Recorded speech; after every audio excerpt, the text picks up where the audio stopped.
Welcome back to the Act Two podcast, a podcast for the real-life working screenwriter. I'm Tasha Hugh. And I am Josh Hallman. And as a reminder, Act Two is a network and support group for everyday working screenwriters. We haven't done this part in a while. No. Of which this podcast is just one of the many things we do. So thank you for joining us here. And please remember to subscribe to the podcast, particularly as we come into the new year, because all of our cool topics are going to pop up on your phone if you subscribe. And you can be like, nah, I don't want to listen to that one. But like, ooh, I'm glad that I know this one exists. Yeah. And rate the podcast so other people can hear the podcast. Yeah. I had two thoughts. In the year 2023, Tasha, which is just around the corner. Yeah. We are going to make video. We're going to post videos with these podcasts. We've been saying this for 2 years now, and I swear to God, it's happening. Okay. It's happening. Mark my words. So I can't come like I am now in my pajamas. No, this is exactly how we're going to. When we first do it, you and I are going to be like dressed up. I'm wearing a dress. I have my suit on. And then the second thing is, at some point down the road, I was thinking about all the podcasts we've done, and like whenever we do the Patreon, we should bundle the topics. Like, you know, we can have topics for I don't know why I'm talking about this on the podcast, but it feels like this off topic. You know what? After. Never mind. That was just one thing. One thing. No, why should we bundle? Bundle like you know, the Pitching is Terrible series. Boom, there are all the episodes. Definitely. And then bundle This Week's in Writings. Meetings, generals. This Week's in Writings. Boom, all those different things. You know what we haven't done in a while? Huh. Our fireside chat. I'm missing the fireside chats. I love fireside chats. If we could rename this podcast the Fireside Chats, I would do it. I love it. Anyway, all right. All right. Let's start with some This Week's in Writings. Yeah. I have two things. One is this article that has come out on the Ankler about this writer. I mean, this isn't a This Week in Writing. It's a This Week in News, because we don't have the Newsies segment. That you won't let me call it the Newsies. No, this is This Week in Writing. This shit is crazy, this story. This shit is crazy. So on the Ankler, look it up. This Grey's Anatomy writer, Elizabeth Finch, has lied her entire career on Grey's Anatomy about multiple things. Now, Grey's Anatomy, we know, is like a hospital show, right? So this woman has lied that she had bone cancer.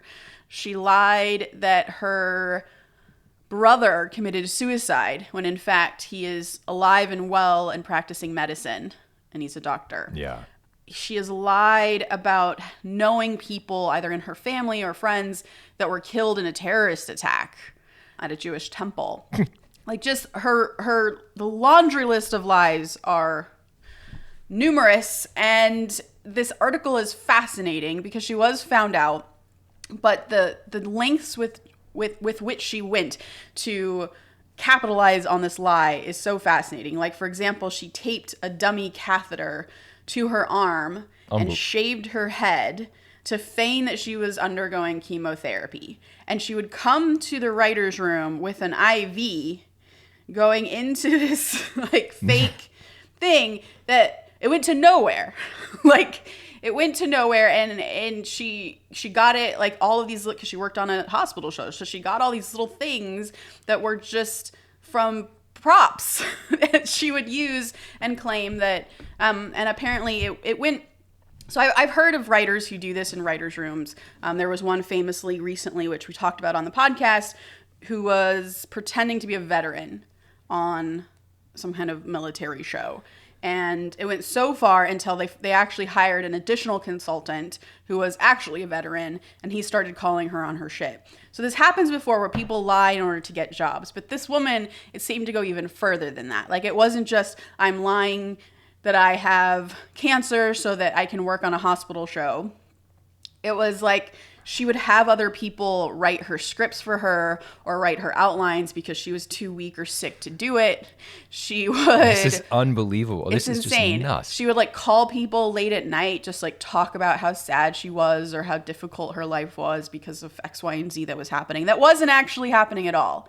And what's interesting is the way she was found out was she took herself or checked herself into this recovery center for for trauma, which she may or may not have even had, and then fell in love with a woman who was also there in recovery, who happened to be a nurse. And so they got married, and this nurse very quickly realized that her wife was lying to her and lying to all of their friends and family. And she was like, you have to come clean. And so she came clean to a few of their friends and family, but it quickly became too uncomfortable for this writer. And she was like, I'm not doing it anymore. So the wife is actually the one who called Shonda Rhimes and was like, you're being fooled. My wife is a liar. None of what she says is true. But like, it went so far. I mean, the reason why this is a This Week in Writing for writers on a screenwriting podcast is because the room dynamics are so interesting, because people would pitch on like cancer ideas, and she would say like, actually, that's not my experience. Yeah. That's not what I've been through. So I don't think that's how. And you're like, wait, so all these things, not only was she manipulating all the other writers, but like her pitches were insane, literally. This is crazy. This is one of those things where when you hear it at first, my natural tendency is to be like, oh shit, and just kind of giggle. But then you think about it and you're like, oh shit, this is terrible. Like, this crossed so many different lines and is so disrespectful to so many different people that it is a wild story. I guess don't lie like this. Like, if you're thinking about it, to get a job, everyone lies or fabricates something, but don't make up an illness to this extent. I've made up illnesses to get out of like things. But not like this. Well, it's like, I have a cold. I can't come to your party. I have a cold. I can't make it. I'm sorry. I have a cold. Yeah, this is nuts. But I weirdly, I feel like, and I'm just, this is just me making this up. I have no other sources or like no other things to point to aside from your military story. But like, I bet this happens more often than not, where people come up with really elaborate stories to get themselves in a room or something. It's interesting because, I mean, there are a myriad of reasons why this woman and other people do it that are personal, and they need much of therapy. That's a good sentence, Tasha. They need a lot of therapy for, but there's also the element of, you're right, getting a job as a TV writer is really, really hard. And you typically, can not get into it unless you know someone. How I got into it was like still shocking to me. It just so happened that the showrunner I worked with for the first time specifically did not want to hire people he knew, which is unheard of. Everyone always wants to hire people they know. So there's that element. And then once you're in it, particularly in network TV, which is where this woman worked, it's extremely competitive and extremely cutthroat, where literally other writers in the writer's room want to see your outrageous downfall so that they can continue to have job security.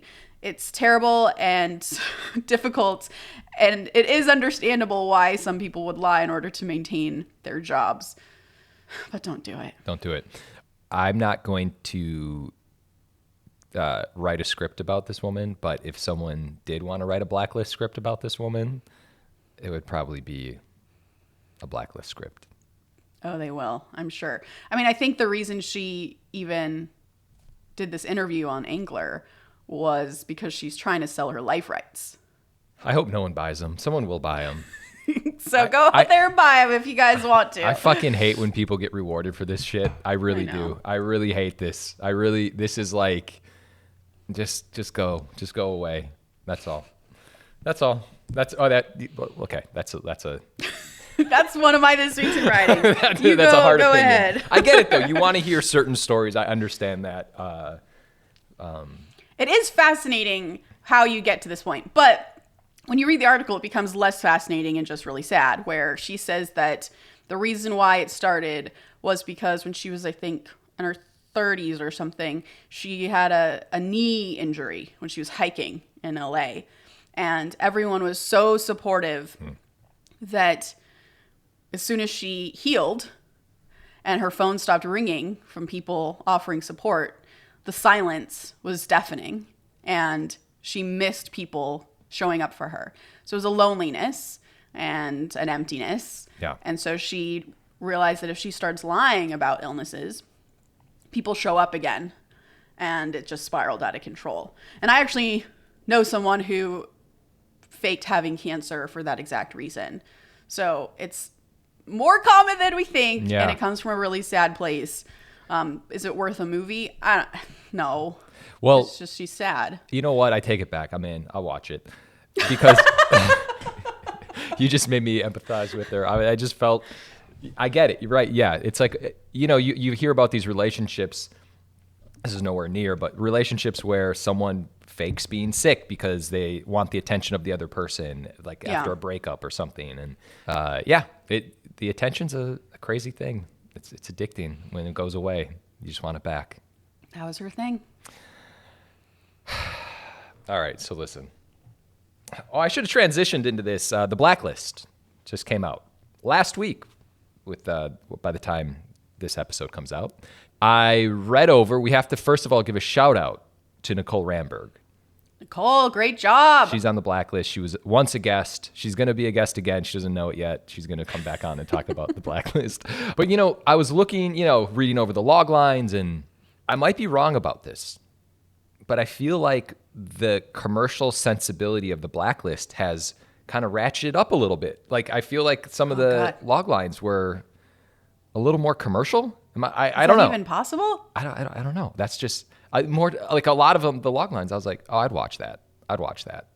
So usually we find that the Blacklist is more like premium Oscar-y bait. Is that what you're trying to say? I'm trying to say sometimes, not all the time, but there are a lot of log lines and scripts where I'm sure they're amazing scripts, but for me personally, in my taste, I wouldn't maybe run out to go watch it or read the script.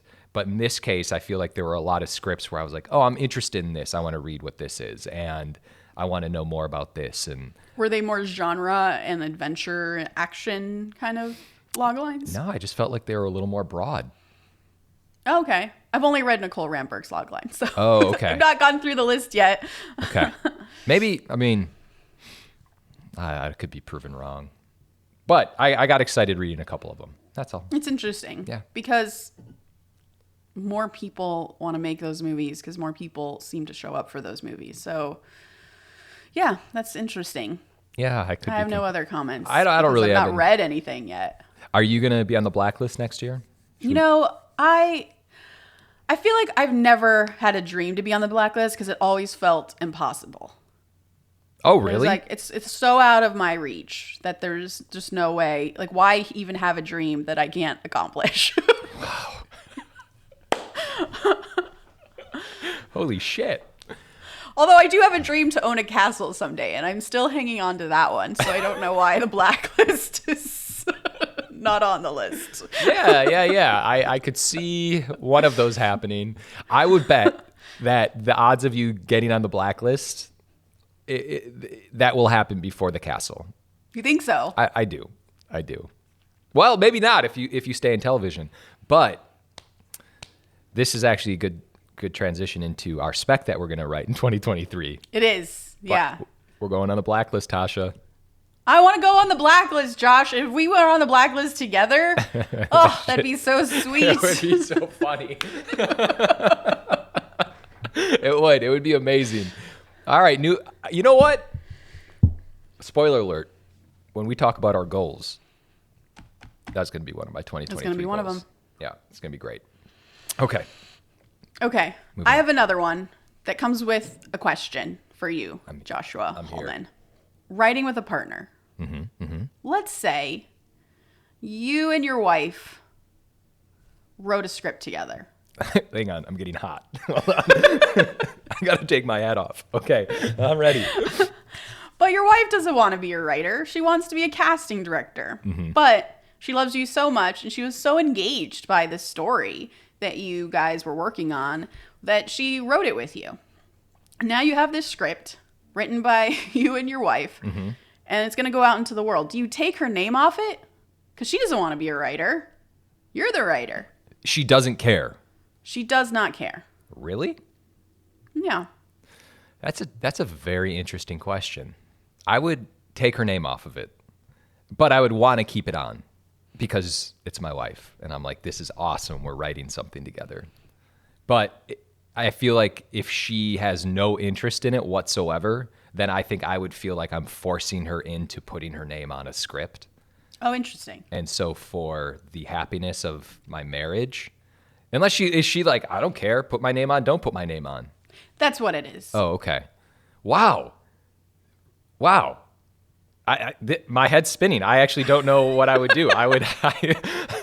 Does it change things if you don't have a manager or an agent and you are sending your scripts out to managers and agents? You know what? I'd put her name on it then. Really? I would. I don't know what it is, but I feel like there's a strength in coming with a team.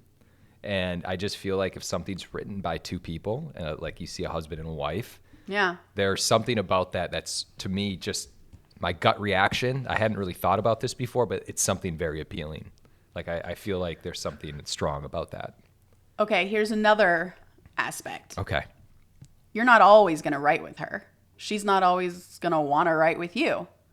It just so happens that this one script you guys wrote on together. And maybe she'll write with you in the future or like pitch ideas with you. And maybe it'll be like her idea, her log line or her basic concept that you write something on, but she's not actually writing it with you. It's like story by her, but script by Josh Hallman. If you are intending to have a career by yourself with just using her help at home, do you still keep her name on it? If I'm intending to have a career by myself, I'm pulling her name. I'm saying goodbye. That's a tricky question. This is really difficult. It's really hard. So this came up. Shout out to Kevin. This came up with someone, and it's a really hard question, and it's definitely a personal question that you have to answer at home and decide for yourself. But my thought was, especially if it's you looking for a manager or an agent, it's very confusing to them if they get a script from Josh Hallman and it says story by Nicole Hallman. And they're like, well, why isn't Nicole in this meeting? They're like, oh, well, we don't really write together, but she came up with this idea. So does your wife always come up with your ideas? Do you come up with your own ideas? Are you guys a team together? Oh, you don't want to be a team together, but you sometimes write together? Well, how do you want me to bill you? Or how do you want me to pitch you out in the world, as a writing team or not? Because if I send this script out to a showrunner and they see that Josh Hallman's script came from a story by someone I've never heard of and is not going to be in my writer's room that I'm trying to hire, why am I hiring Josh Hallman and not the whole team? How much of this story was Josh Hallman's and how much of this story was this person I'm not hiring? So like it just creates so many questions that my thinking was, take the wife's name off. And then in your meeting, you can say, by the way, manager, agent, sometimes I do write with my wife. Not normally. This is my career and this is my past. She does something else. But every now and again, we write something together. Just to give them a heads up, rather than come in strong with, this is how my career is going to look. I think that's correct. Once you laid it out like that. I think the big thing is not having representation. And that changes things. That does change things. And you're absolutely right. Going into the meeting, if you're right with someone else, they're going to expect two people. But if it's like torture on your wife to be like, I don't want to be here, which is crazy to me, by the way. Like if I wrote something, I would be like, we wrote that together. Why are you taking my name off of this?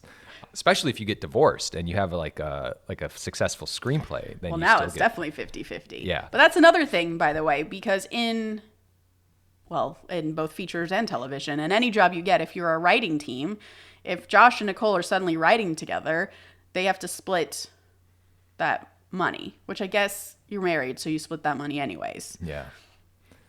But it's so much harder. Like if your wife then went to a writer's room with you, because you wrote this script together and so you get hired together, you're making one paycheck instead of her doing her job, getting her second paycheck and bringing that home. Right. Because in screenwriting, a team splits their money 50-50. And it's already hard enough as one writer to make a living. Yeah. So all things to consider. Can I ask if Well, I guess I won't ask. I'll just present. Yeah, ask. If it's Josh Hallman, you right now, Yeah. who knows a lot of people in the industry, you have things going for yourself, you sold stuff. Like, now if you wrote something with Nicole, it'd be like, here's a script with Josh and Nicole. But I have all of that. You know me as Josh Hallman already. Yeah. So it's not a big deal. Correct. It's weird because I used to think about this much more. And I'd be like, oh, should I write with someone? Should I not write with someone? This and that. Now I would write with anyone. Like, literally, it wouldn't bother. It wouldn't even be a blip on the radar. If someone, you, Dave, Nicole, whoever, I would just be like, yeah, we're going to write a great script because everyone kind of has their own path and it's not going to be any hindrance to any careers. Yeah. At all. Because your ball is already rolling. The ball is somewhere. It's flatlining, it's downhill, it's uphill, it's always spinning. I don't know where it is, but it's somewhere. The ball is rolling somewhere. Yeah. I think it's interesting you bring this up because I actually, of course, I don't know what your situation is, but I definitely have talked to Nicole before. We've had ideas. And there's always this idea of like, we've almost started to write things before, just like ideas we've had, and I just feel guilty like taking every idea and not putting someone else's like name on a script unless she'd be like, you don't have to, just out of a weird husband moral compass, I think. I don't know. I would totally do it now if she was like, I have an idea, let's write something. I'm like, sweet. Like, Paul has helped me break story that I've already thought of, or like concepts that I've already come up with, or even scripts that I've already written that I'm having issues with. He'll come in and be like, oh, well, this actually doesn't work because of this. And you're like, oh my God, Paul, you're a genius. And I'll fix it. But Paul and I have never come up with an idea jointly together. Yeah. And like actually developed it together and broke the story together. And in that case, I also would feel like, well, this is something we wrote together. But does Paul want a career as a screenwriter? No. So at the end of the day, why should his name be on the thing? Unless he's like, but like, why? Like, I was gonna say, unless he really wants his name to be on there, but why if you don't want a career in this? It doesn't do anything for you. I don't know. I just think there's something cool to be like, we wrote this together. It's cool. Like we did it. And of course, what I was talking about is exactly what you said. Like in the sense of developing something, being like, I'm like, hey, Nicole. Or she like comes to me like, wow, wouldn't it be cool if we got snowed in here in Colorado? And like, it's like, oh, there's a story there. And then all of a sudden it's like, let's develop this. And then we go a little more. And then we're sitting down and we're writing. And from start to finish, taking time out, beating things out. I'm not talking about, of course, she listens to she spitballs with me like every day of my life. Like, as a significant other does. So I'm not talking about if you're a significant other of a writer, this is your job. But I think it would just, in my opinion, I mean, maybe Paul wouldn't think it would be cool, but I just think it'd be awesome to be like, oh yeah, they wrote something together. Like a husband and wife wrote something. That's when you cool. say it that way, it would be cool to have your name up on the credits that you wrote it together. We did it. We just decided to write a fucking script togettter and we did it. That's a big accomplishment. It's like an extra year of marriage. Your romantic side is coming out, and I love it. Yeah, so my next Blacklist script is a rom-com about a couple that writes a script together. All right. That was a good one. That's it. That's my This Week in Writing this week. By the way, I genuinely mean this. I would love to hear what other people have to, like, their opinion on exactly what you just asked. Yeah, I stumbled through that. Anyone wants to, shoot us a message or something. Start a Twitter thread about it. Yeah, I love that. Yeah, I know you love Twitter. All right, are we going into the big thing? Let's go into our big thing. Can I just say, we were supposed to record a different thing. We are. 15 minutes before coming on, there was an email that Tasha and I read, and it fired both of us up, fired Tasha up. Yeah. And it was like, we're pivoting to this conversation. Yeah. I'm not going to say who it's from because I didn't ask for permission, but we will credit this person on the next episode if they say it's okay. How's that sound? Perfect. Okay. Hey, Tasha and Josh, this is a topic suggestion. IP and content creator responsibilities, or the lack thereof. Essentially, what is the responsibility of content creators to honor the IP, and how literally or figuratively should that be done? Tasha, as an adapter of both comics, books, and video games, what responsibility do you feel to get it right?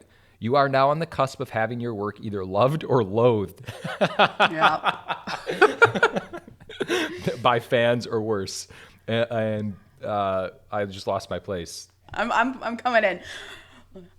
Josh, with True Lies, the TV show on the horizon, if you were part of that writer's room, what would your thought process be? Would you feel obligated to certain characters, certain situations, or plot points? Or would you pitch to take the material in a new direction? Which is a great question.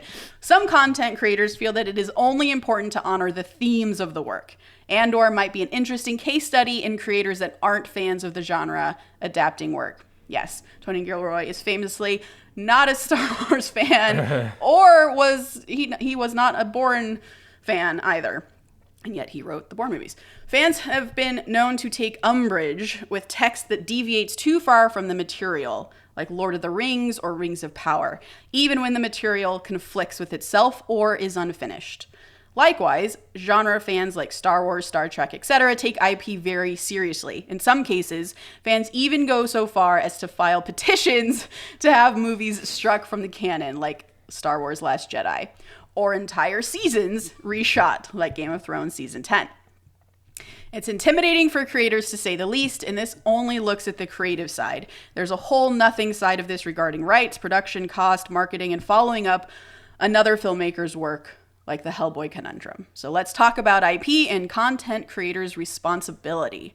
I think it's interesting that he calls it responsibility. So yeah, that is such an interesting topic. Yeah. All right, what is the responsibility of content creators to honor the IP, and how literally or figuratively should that be done? This is I have my thoughts, but I feel like this is like if we're on Tasha Island, this is in the center of it. Well, I'm curious about the True Lies example that he offers. If you were in that writer's room and everything's fair game, Josh, what do you pitch? Do you say we have to have this exact relationship in the True Lies show? Is it I have to have XYZ, he has to have a daughter, or he has to ride a horse through a mall? Like, what do you pitch? No, I would go off. I would just base True Lies off of, first of all, I've always thought the title True Lies is like one of the great titles ever for an action film. I mean, it just makes so much sense. So I would make it family oriented. The only thing that I would really keep as connective tissue is I believe they work in something called like the Omega division.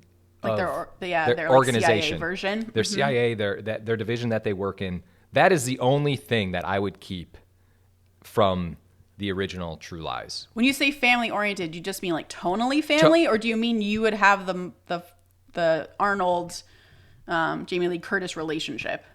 I would probably have the husband-wife relationship and probably a father-daughter relationship, like True Lies, but try to do it a little different, or like bring in a son. But I would keep the family unit of people lying to each other. I don't think I would make Jamie Lee Curtis as, I don't even know to be honest, I haven't read the scripts. I don't even think the show's out yet, but I believe the show is about the Tasker family, which was Arnold and Jamie Lee Curtis. I wouldn't do that. I would branch off from that completely. So a totally different family. Yeah, completely. What the fuck's the point? The movie came out in 1994. It's a classic, and now you're going to, mess it up a little bit with rebooting it. That's actually so interesting, because there's a whole version of that where it's a totally new family, and so you don't have people being like, well, that's not what Henry Tasker would do, or like, that's not how it was done. That interpretation's dumb. Instead, maybe you have your new guy, Bill Jameson. He like maybe passes Henry Tasker in the hallway, and Completely. it's just like a cameo every now and again. It's a universe. And there's something super it's the universe that you're adapting. But it's interesting where the place where you started, which was taking the stuff that you love from the IP, which is the feeling you get from that family oriented action movie, And then the dynamics between the family, which is that there are lies that kind of build and snowball out of control. Yeah. That's what makes this movie so fun. And then just do new things on top of that. That's what so in speaking about responsibility, you don't feel like you have a responsibility to translate that movie. I don't think anybody outside of us and a few other people really know who Harry and Helen Tasker are. But it's Harry, it's not Henry. So yes, you actually said the wrong name. Yeah. It felt weird coming out. Yeah. So I don't think there's a responsibility. This isn't like, the McFlys, where you have to kind of create the story of like that everybody knows. Like nobody knows the Taskers, I guess is what I'm saying. So you're saying because the IP is less sort of well-known or less beloved, that there's more freedom. I believe so. Yeah. So then cut to a series that is really beloved. Let's say you are adapting Lord of the Rings and creating the Rings of Power TV show. Yeah. How do you feel like you would approach that in terms of responsibility to the actual books? Well, first, I would first say I'm someone who has not read Lord of the Rings.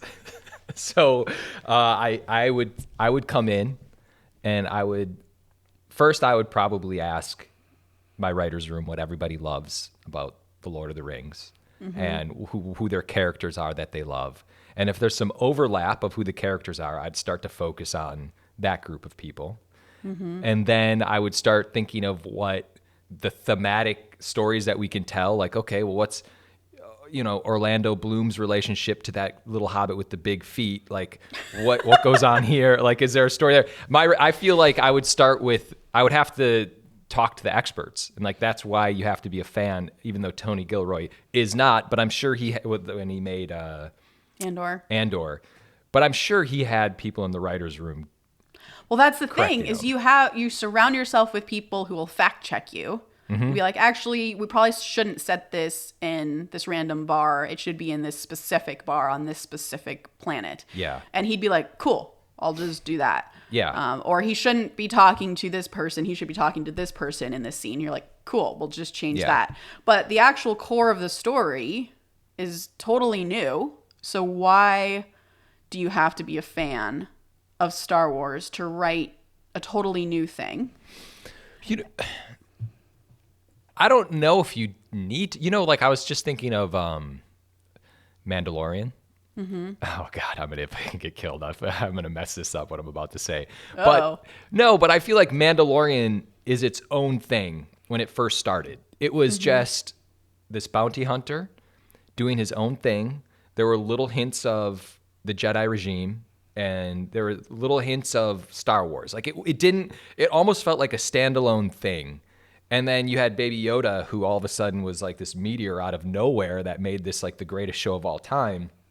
And that was kind of the connective tissue, it felt like, to Star Wars in a very big way, because you were like, oh my God, there's an iconic character, but he's a fucking baby.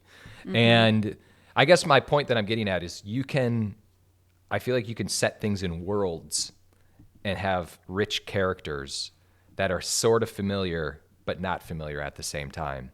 And you can get away with anything. Yeah, I think that's the best case scenario with people who aren't fans of the IP, is to give them an offshoot and surround them with people who love it. Yeah. Because if you're Tony Gilroy, and this is what he did with the Bourne series, is you find the thing that makes it good. You find that kernel of what, exactly as you said. I'm just reiterating what you said. Yeah. It's just the things that everyone loves, the things that make you feel something. And you write your story based on that, and then the world will fill itself up. Yeah. The world will become Star Wars as you write it and as people consult with you. But that doesn't have to be your starting place, and I don't think should be your starting place. I think, interestingly, we both watched a video this week of James Cameron talking about the writing process for Avatar: Way of Water.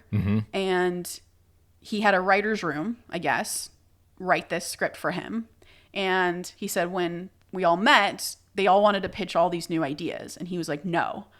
He's like, I will literally fire you if you pitch another new idea. I want you to go back, watch the first movie, and tell me what worked in that movie. And what people came back with were the feelings that they had, the relationships that made them feel something, the themes that made them cry or lean in. All these exciting things that had nothing to do with the plot, had nothing to do with details or mythology, because that, at the end of the day, is stuff that makes you feel like this show is cool or this movie is cool, but it's not the thing that makes you feel something, really. And that's coming from someone who loves big worlds. I watched another show recently that's set in a big world, and it was all mythology, and I completely tuned out. Really? Completely tuned out. When I leaned in and was like, ooh, this is interesting, was when two characters were talking about their personal relationship and how they broke up and were now together. Like, I was like, ooh, what's that? And then it was set against this backdrop of a cool fantasy world, and that was fun. So, Yeah. I mean, we're kind of wandering here, but I think the point of this part of the conversation is when you're adapting IP, starting not with the IP and facts about it, but feelings and characters that make you feel something is definitely the right way to go. Well, yeah, I mean, you may have just answered this, but as someone who is doing this right now, you are adapting IP. Like, what's your starting point? And are you scared of what fans are going to say when they're like, oh my God, you didn't include that one hobbit with the big feet. Where was that? Like, you know what's interesting is I thought I would be more scared than I am, because there's going to be people who are like, why didn't you include that thing? Why didn't you include that moment? Why didn't you include that character? Why did you change that character that way? That's terrible, and that's not how it was in the IP. And that's all true. But what they don't know is that in the process of developing this story for film or for TV, I know what this character does, and I know what he should be doing, and I know the moments that are iconic. But when I tried to put that into the movie or TV show, it didn't work. There's no way I could force that in and make it work, make it make sense. It's just not going to happen in the medium that we have for film or TV. 2-hour movie in particular is particularly hard. You really have to cherry pick the things, and you end up losing a lot. And that's unfortunate. But then what the writer has to do is love the material just as much as everyone else, come to it like a fan, and say, okay, it's sad to lose this aspect of the character or this awesome moment that was in the IP. I want to write that scene so bad, but if I wrote it, it would feel so random in this movie. I have to take it out, or I have to change it and approach that moment in a different way. Because some things, for example, in the show that I'm writing now, there are moments that happen that were so key as a fan. Just amazing, iconic, beautiful moments. But in the writing of it, I can't get there so that it makes sense in the time that I'm given. We only have however many episodes, and I just can't get there that way. So I have to get to that moment in a very different way. And I think you might be pissed that I'm getting there in a way that it actually didn't happen that way. But my hope is that in reliving that moment and watching the show, you're going to think, I still feel the same way. And I get why they did that. I get why they had to make that change. Or even better, you don't even realize they made the change. I think that happens in the Harry Potter movies so well, is that actually when you go back to the book and read it, you're like, oh, wait, it didn't happen that way? Yeah. Because the movies get you there without any logic holes. It gets you there so purely in terms of your emotional journey that you forget that it wasn't that way in the book. So I guess I used to be scared of it, but now I'm not, because I put in the work. And I know at the end of the day, if you're pissed off at me that I didn't get the character the way you wanted them, trust me, I tried, but it just couldn't work the way that we all want it to. And you sometimes have to make sacrifices to tell the right story. But again, the hope is you're not going to notice anyways, because you're going to love it so much. Yeah, that's the hope. Yeah, and it's crazy because, for you in particular, I know that all the things you're working on, you're like the biggest fan of. You know, so I trust. If I didn't know you, I would trust and be like, okay, I trust that she probably tried to fit X, Y, and Z into this hole, but it didn't happen, and so now that this is the way it is. And it's crazy to just, I'm definitely much more forgiving now being older and in the industry and seeing how things are done. You know, when you're younger and you watch like a Superman movie and you're like, well, that's not realistic. Like, why did that happen? Clark Kent would never do this. And then now you're just like, I'm embarrassed by that young version of myself. Yeah, but yeah. Just to go back to this, the James Cameron thing, I think that's really important. The feeling that people get from things is like, that's to me the magic sauce. Like that is what is almost impossible to just do when you're trying to do it. You have to like really get there from, it sounds cheesy and creative, but like an emotional space, because Amblin movies, for instance, think of Amblin movies, it's a feeling. It's not like, you think of like an E.T. and you think of, any Steven Spielberg thing, that it's like a very distinct feel. Do you know what I mean? I do know what you mean. Yeah, feeling is everything. And thinking about, in particular, this person who emailed was like, do you feel obligated to certain characters, certain situations, or plot points? And the answer is sometimes yes. Like in the thing we'll talk about Tomb Raider. In Tomb Raider. Careful. Let's not talk about Tomb Raider. I'll just talk in vague strokes. And the thing I'm writing now, that's not Tomb Raider, there are moments that are so key to the way characters unfolded, or to the way you experienced a certain sort of plot pivot point or a twist in the story when you were experiencing the original IP, that writers in the room will be like, well, let's not do that at all. And instead, let's have them do XYZ that's like totally out of left field. And I can see why they pitch that idea, because as people who are not as familiar with the IP or not as longtime fans with the IP as I am, that plot point or that twist doesn't feel as important to them because they didn't experience it the way that I did.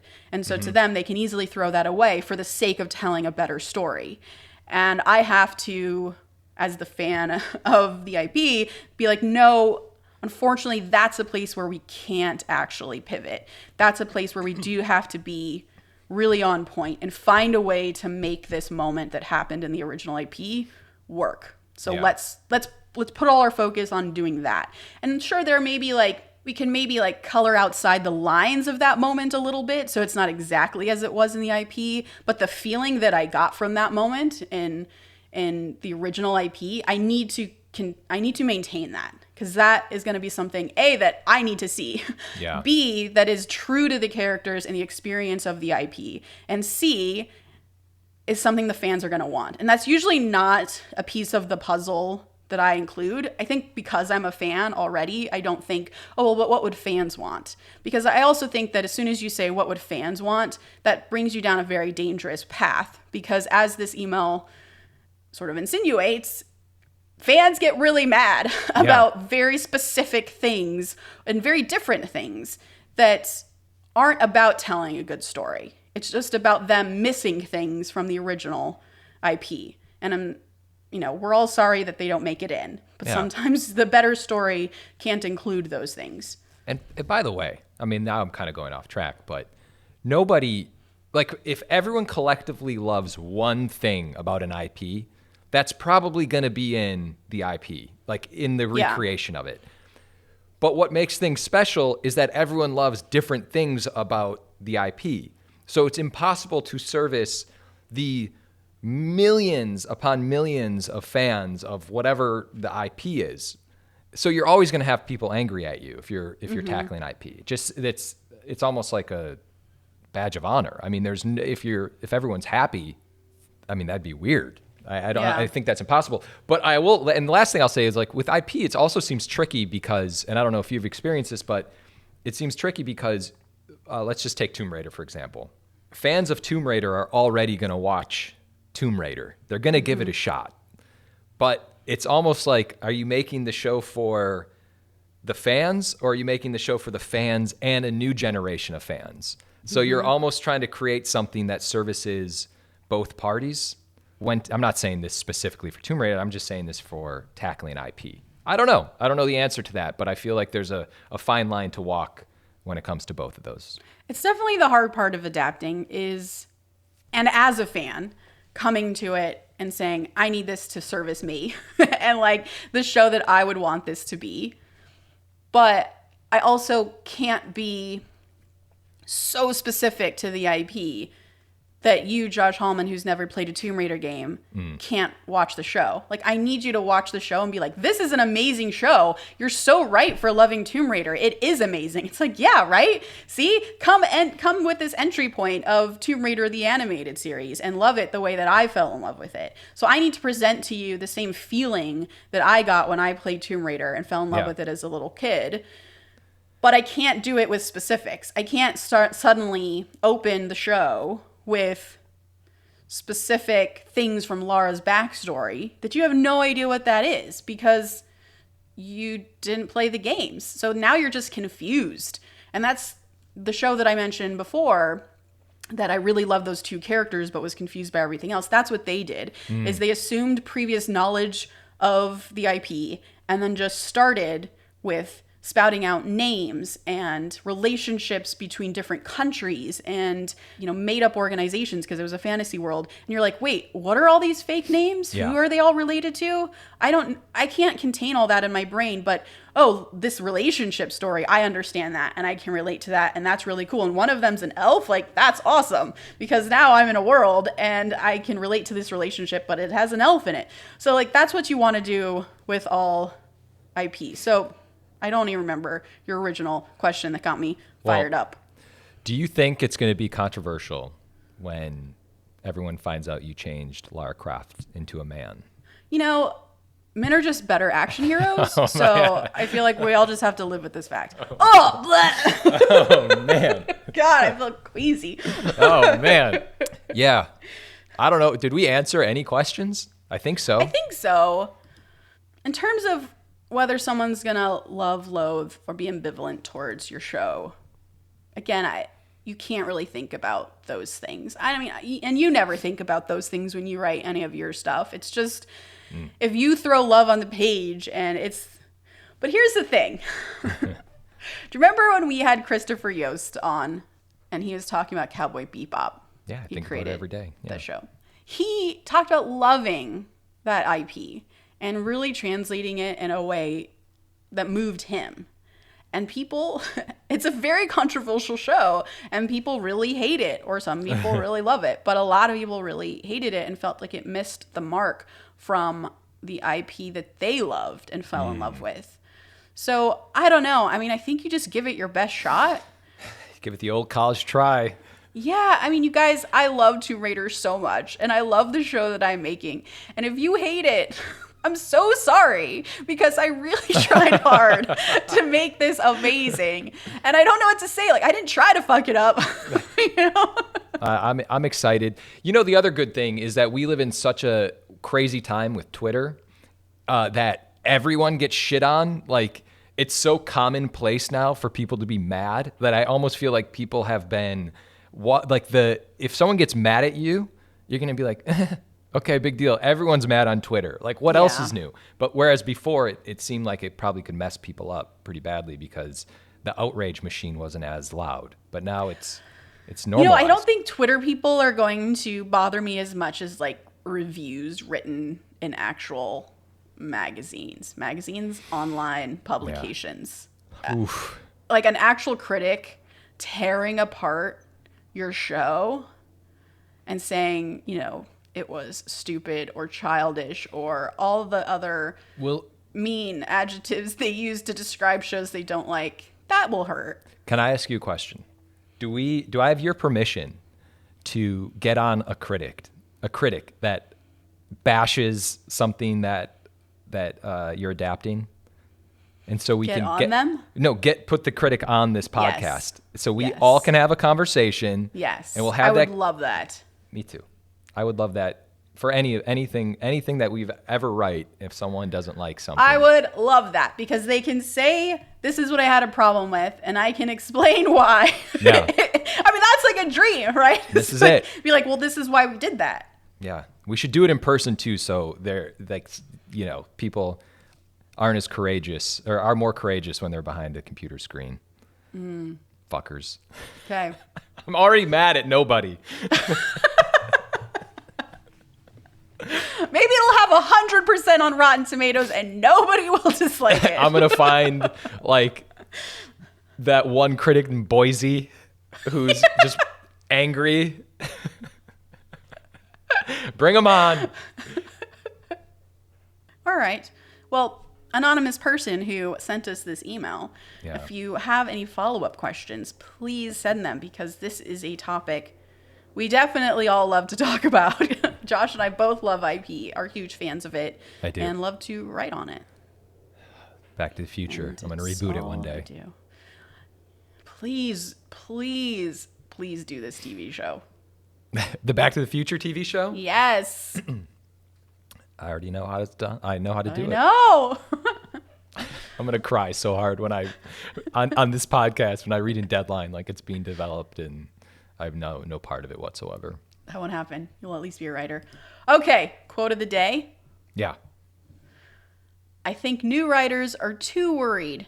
It has all been said before. Sure it has, but not by you. Asha Dornfest. I like that. Please remember to rate and subscribe. Follow us at ActTwoWriters for more awesome writing stuff. You can follow me, Tasha, at Story Thursday on Instagram or on Twitter at Tasha 3.0. I'm Joshua Hallman on Twitter. Josh Hallman on Instagram. And as always, the Act Two podcast is a production of Act Two, a network and support group for the everyday working screenwriter. This episode was edited by Paul Lundquist, music by 414 Beg, which you can find on Spotify.